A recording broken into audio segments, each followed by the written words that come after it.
It is a 1/1 with flying and death touch. If I manage to give this thing some +1/+1 counters, it's going to do some damage, but largely it's in here because it's an amazing blocker. Death touch is always one of those things that if people see it on board, it does give them a second thought about attacking you, depending on whether they have a way to protect their creature that they want to attack you with. They might only attack you with some of their weaker stuff, etc., etc. So it's in here largely because of that, and the flying, of course, helps with the fact that this deck is severely weak to flying creatures. There's only a couple creatures in here with reach and flying, and the rest of them are pretty much ready to get their butts handed to them, or they're just going to stand there and watch me get my butt handed to me by a deck that has flying. Grappling Kraken. Whenever a land enters the battlefield, tap a creature an opponent controls and put a stun counter on it. This is one of those ones that would be great to copy. There's my third grade of the day. But if I copied this thing and then I play a whole bunch of lands in the same turn, this would let me basically stun an entire board. And if I can stun an opponent's board, then I can just swing in for game really easily. 20-Toed Toad is another one of those, is the second alternate win con in this deck that I was talking about. My maximum hand size is 20. Whenever I attack with 2 or more creatures, I put a +1/+1 counter on the toad and draw a card. And if I attack with a toad and I have 20 or more counters on the toad, or 20 or more cards in my hand, I automatically win the game. He's in here largely because, like I say, he's a looming threat constantly for people that they are going to have to deal with him at some point. And also, this is a fantastic way to not have to discard my hand constantly. It is the only way to keep my hand larger than the traditional 7 in this deck currently. Like I say, Reliquary Tower is much needed. Reservoir Kraken is fantastic. Trample Ward 2. At the beginning of each combat, if it's untapped, any opponent can tap an untapped creature they control to tap this. But if they do that, I get a fish that can't be blocked. So, I'm just, again, building up my army constantly, which is fantastic. And this is just one of those things that, again, is just a wonderful threat on the board and wonderful thing that I could copy, etc., etc. And finally, Malcolm, Alluring Scoundrel, is in here largely just to be another one of those things that just throws people off. He's essentially an omniscient on a creature if I can get the course counters on him.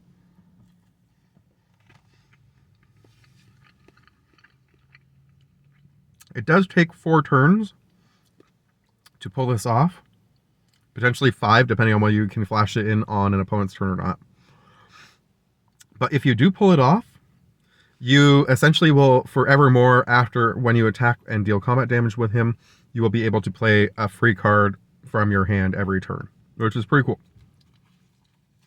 And this is the stack of Merfolk. So you've already seen the Sea Stalkers.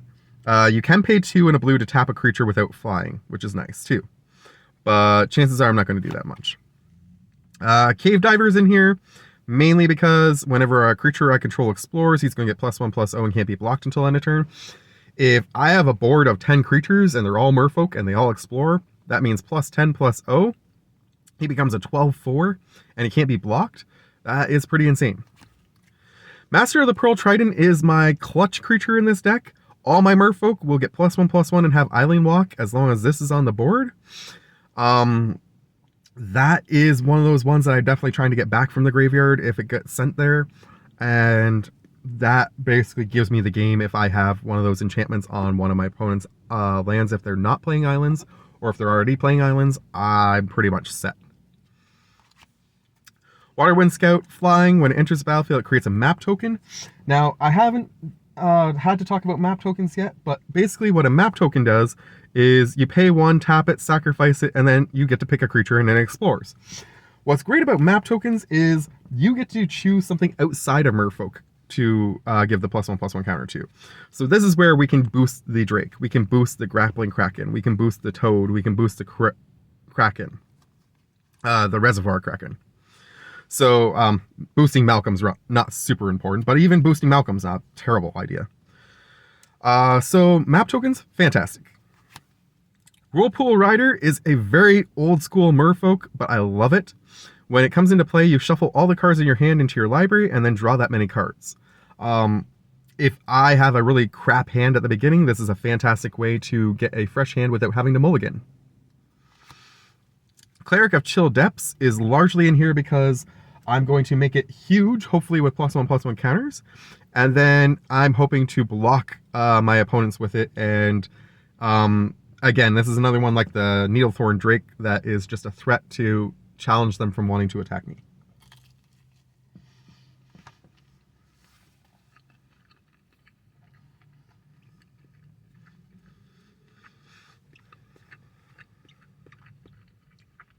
Since if they do, they'll lose the creature for the next turn. Drowning Initiate is fun. Another old school card.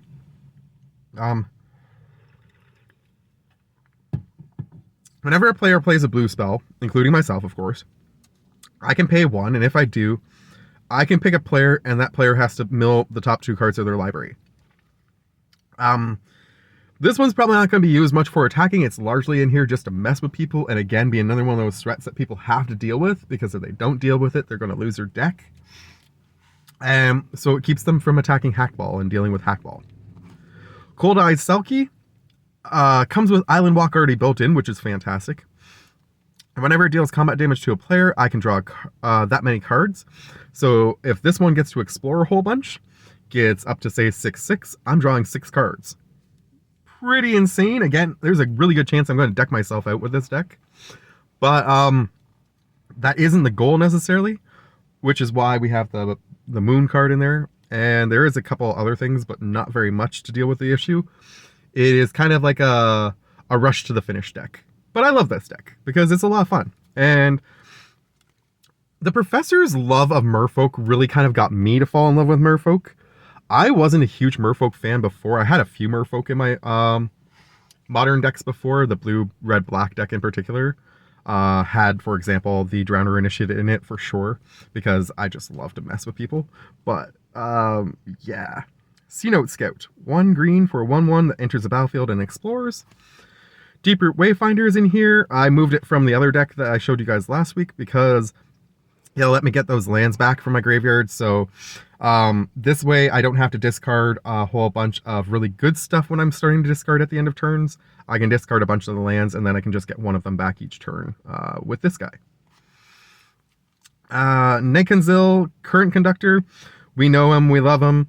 Whenever a creature explores a land, I can put that land automatically onto the battlefield.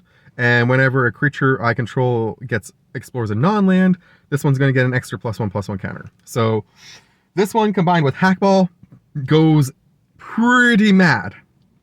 And then if you can get Hakbal and this one and Master of the Pearl Trident out all at the same time, and your opponent has an island, that's game over with this one. So that is a really cool 3-card combo that definitely sings in this deck.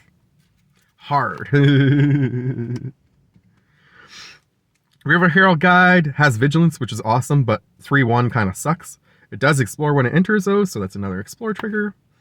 Jade Light Spelunker, X and green for a 1/1 that explores X times when it comes into play. So that one combined with Nekanzil and also combined with, where's the other one that I was talking about earlier? Maybe I haven't shown it to you guys yet.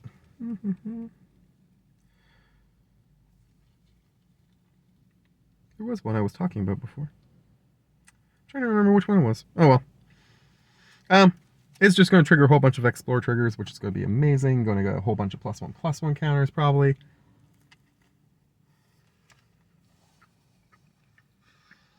Works with Simic Growth really well.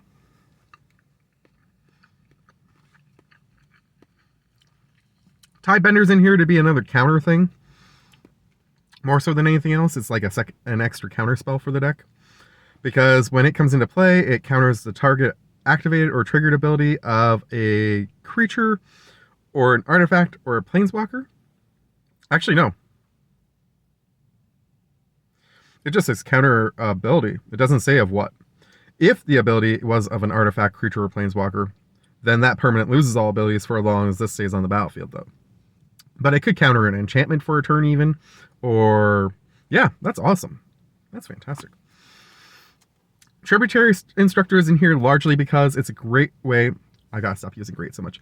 It's a wonderful way to add extra +1/+1 counters to my token Merfolk coming into play, and I get to draw a card whenever a creature with a +1/+1 counter on it dies. So again, I'm just filtering through my deck really fast, getting the stuff that I need, building out my combo faster, hopefully, than my opponents, and winning the game as a result. Rear Herald Scout enters the battlefield, explores. Halimar Wave Watch. This one mainly is in here largely because if I can level it up to level 5, it is going to be a 6/6 with Islandwalk, in addition to all those +1/+1 counters that it's getting all along the way from Hakbal and other creatures giving it stuff. Sentinel of the Nameless City, Vigilance. Whenever it enters or attacks, I get a map token, which means I'm going to have all those extra map tokens to sacrifice and give Explore triggers to the 5 creatures that are not Merfolk, so that they can keep getting beefed up. Or I can give it to any of my Merfolk, or any of my Fish tokens, or my Drake tokens that this makes. Whenever I cast an instance or sorcery spell, I get a blue Drake token. As you saw, I don't have a ton of instants and sorceries, but just having this out and getting an extra creature on board is not a terrible thing. Deeproot Elite is amazing in this deck. Whenever a Merfolk enters the battlefield under my control, I get to put a +1/+1 counter on a Merfolk I control. All those tokens that are coming into play, all the crazy exploring and stuff that's going on, etc., etc., I'm just going to get a massive field of +1/+1 counters to put out on and just boost more of my creatures.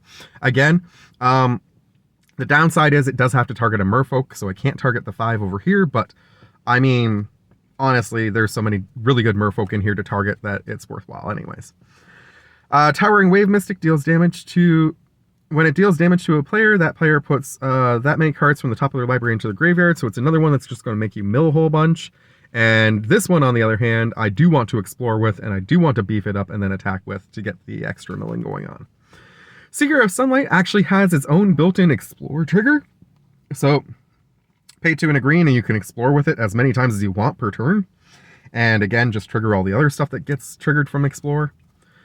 Merfolk Spy, another one with Islandwalk, and whenever it deals combat damage to a player, that player reveals a card at random from their hand. So we're going to get a lot of information about people's gameplay. And in addition, again, something that's just going to get really beefy in this deck. Tatiova Menethek Druid. Of course, that's in here because whenever a land enters, I'm going to gain a life and draw a card. I'm just going to keep filtering through my deck again a lot when this is on the battlefield. But mainly it's in here because I'm going to get a whole bunch of life back, which is good in a deck that focuses on combat, because if I'm swinging out a bunch, I'm probably not going to have a lot of creatures to defend myself with unless I'm very careful. So this is a good backup. Deep Fathom Echo, I of course moved over from that other deck right away because this is an amazing card for this deck. At the beginning of my combat on my turn, this guy explores, and then it can become a copy of any creature I control. So it can become one of my Krakens. It can become the 20-toed Toad, and then automatically win me the game because it has too many +1/+1 counters on it. It could become any of the creatures that already have Islandwalk. Or it could become anything that isn't a legendary, essentially. So lots of amazing stuff that can happen with Deep Fathom Echo. I love that card. And finally, Merfolk Windrobber is my last one. This guy is flying, which is awesome. So that's first main reason to include him. But also, whenever he deals combat damage to a player, that player mills a card. Again, I'm just loving scrapping people's decks as I'm drawing my own. And whenever I draw a card, or sorry, I can sacrifice this guy to draw a card, but I'm not going to probably do that, to be honest. That really doesn't feel like something I'm going to do unless it's an absolute emergency. But there you go. That is my Merfolk deck, guys. Let me know what you think of my Explore Hakbal deck. I really love playing it. I think that it combos insanely well. I think that Explore was a fantastic mechanic that they added into the game, and that Lost Caverns of Ixalan really did Merfolk justice. As you noticed, probably, I would say at least 2/3 of this deck is all